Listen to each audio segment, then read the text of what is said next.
George Patterson watched the boy kneel at the white marble headstone, small shoulders shaking. Always alone, always the same ritual.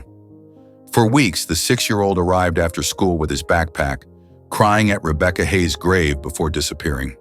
When Officer Chen finally approached him at the cemetery and asked about the backpack, the child's face went pale with fear. George Patterson had worked at Riverside Cemetery for 12 years. He had seen every kind of grief imaginable. He thought nothing could surprise him anymore. But then the boy appeared. The child looked about 6 or 7 years old. He showed up every few days in the late afternoon, always carrying a small backpack. His routine never varied. He would walk straight to a white marble headstone, kneel down, and begin to cry.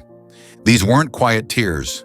The boy's shoulders shook with deep sobs, the kind that seemed too heavy for someone so small. He would stay there for 10 or 15 minutes, then wipe his face, touch the stone gently, and leave. What bothered George most was that the boy always came alone. No parent waited nearby. No adult supervised these visits. Something felt deeply wrong about a child so young navigating such heavy emotions without support. Week after week, the pattern continued. Same time, same grave, same heartbreaking ritual. George's concern grew with each visit. Finally, he checked the cemetery records. The headstone belonged to Rebecca Hayes. She had been 32 years old when she died, just 8 months earlier. The visits continued. George began to observe more carefully. Sometimes the boy would talk quietly to the headstone, like he was having a conversation. The child's behavior seemed increasingly nervous. He would frequently glance around, as though afraid of being discovered, as though he was doing something forbidden. That nervous energy troubled George. Was the child running away from somewhere? Why did he seem so afraid? What was in that backpack he always carried? After another week of watching, George called the police. He explained everything. A young boy visiting the same grave repeatedly, always alone. The crying, the nervousness, the absence of any adult supervision. Officer Patricia Chen listened and agreed the situation warranted a welfare check. She would come the following Thursday. Thursday arrived, and Officer Chen waited near the entrance. The boy walked through the gates carrying his backpack. Chen approached him gently and explained that she just wanted to talk, to make sure he was okay. The boy froze. Fear washed across his face. He clutched his backpack tightly and asked if he was in trouble. His voice was small and shaky. Officer Chen quickly reassured him. Slowly, the boy relaxed. He told her his name was Kevin. He was 7 years old. Yes, he came here to visit his mother's grave. He lived with his grandmother now, just a few blocks away. That's how he could walk here by himself. Chen asked if his grandmother knew he was coming here. Kevin hesitated. His eyes dropped. He shook his head. No, his grandmother didn't know. He told her he was going to a friend's house after school instead. Chen asked why. Kevin's answer was heartbreaking. His grandmother got too sad whenever they talked about his mom. She would start crying or change the subject. He didn't want to make her upset, so he stopped mentioning it. But he still needed to visit his mother, to talk to her, to tell her about his day. So he came here by himself, where no one would see him cry. Officer Chen asked if she could walk Kevin home. Reluctantly, Kevin agreed. He was worried about what would happen next. They walked to a small house. An elderly woman answered the door. When she saw Kevin with a police officer, panic filled her eyes. She identified herself as Margaret Hayes and asked if something had happened. Her hands trembled as she spoke. Officer Chen asked if they could come inside. Margaret led them to the living room. Chen explained why she was there.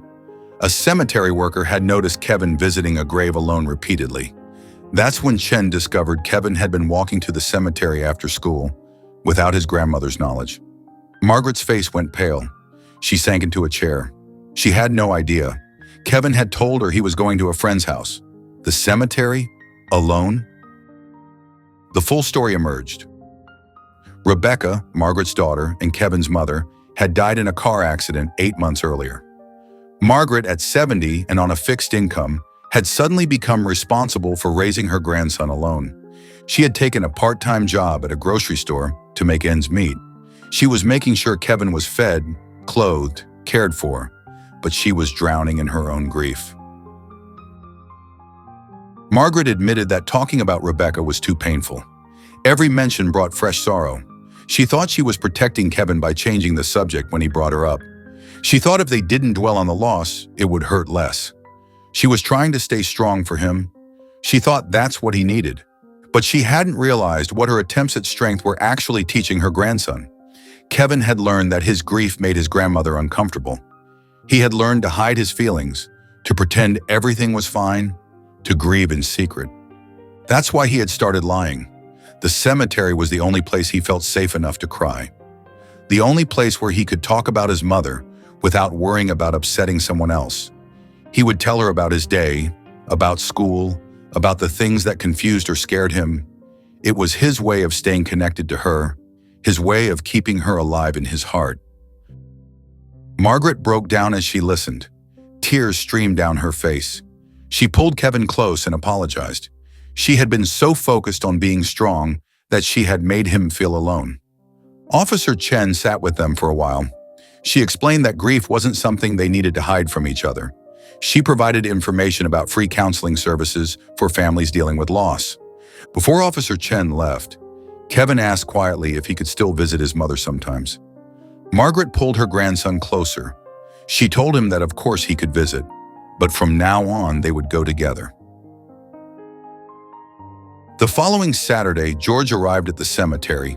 He noticed something different at the white marble headstone.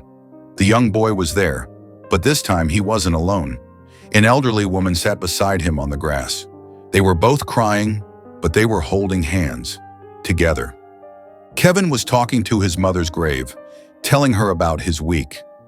Margaret sat beside him, listening to every word. When Kevin finished, his grandmother added her own message. She told Rebecca how much she missed her, how proud she was of Kevin, how they were going to be okay together.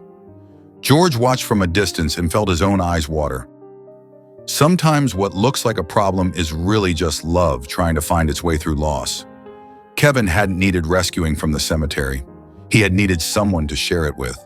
In the weeks that followed, George saw them there regularly, grandmother and grandson sitting together at Rebecca's grave. Kevin still cried sometimes, but he also smiled. He told Margaret stories about his mother that she had never heard before, small memories only a child would keep. They were building something new together, not replacing what they had lost, but learning how to honor it as a family. The grief was still there, but now they carried it together. The little boy who once cried alone had found his way back to connection. And you, how do you think families should navigate grief together?